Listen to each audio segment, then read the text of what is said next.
Hello and welcome to EU Tweets of the Week. I'm Marlene, filling in for Jennifer Baker this week. MEPs are back in place, Macron gets slapped in the face, and Bojo takes plane. What a disgrace.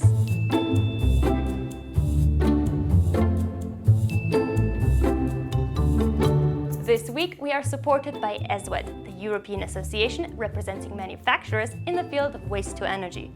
More about them later on. After a 15-month hiatus, MEPs are back in plenary in Strasbourg. Commission President Ursula von der Leyen was especially happy.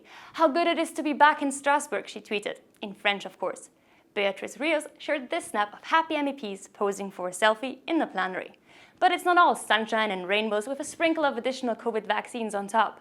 As Dave Keating reports after talking to MEPs and EP staff who had to jump through testing and quarantine hoops in order to make the forced journey to Strasbourg this week, VDL seems to be in the minority thinking it's wonderful to be back. And not everyone joined the travelling circus.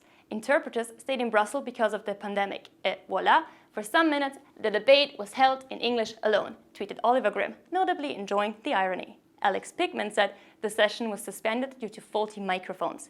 The translators could not hear what was happening on the floor in France. Danny Kemp called it perfect EU metaphor alert. And Anna Di Mario summed it up. What a success, this return. This episode is supported by ESWED. In their third episode of The Beauty and the Beast, they explore what happens to the waste exported outside the EU.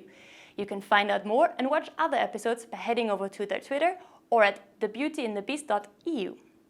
Let's stay in France, but move a bit further south, where on Tuesday the news came out that 2 people were arrested after French President Emmanuel Macron was slapped by a man during a walkabout in southeastern France.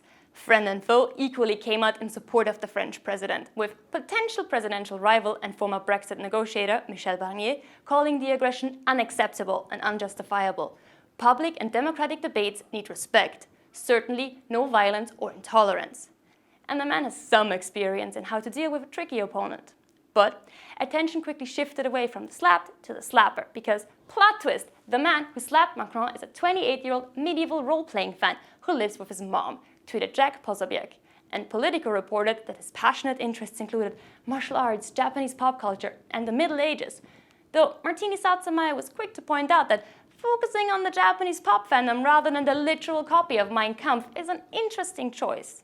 Speaking of interesting choices, the G7 are meeting in Cornwall, where the world leaders will talk about tackling climate change. British PM Boris Johnson is hosting, and Jim Felton put it beautifully, he flew to Cornwall to talk about climate change. This news again, let's build that back greener, says man who just took a plane from London to Cornwall. For those of you who don't know, just like me earlier this morning, it's a nice 420-kilometer distance, or a 5-hour car drive, according to Google Maps, or a train. I'm just saying, there's options. Henry Mance pointed out the difference. Greta Thunberg took a boat to New York. Boris Johnson took a plane to Cornwall. Dave Clark assessed the situation as follows. 2021, the green stuff on your salad should come from the next door's roof. Also 2021, leaders should fly in from everywhere to post behind a press release their Sherpas agreed last week. Damon Wake suggested Rutte would have cycled. Frederic Moreau challenged other leaders.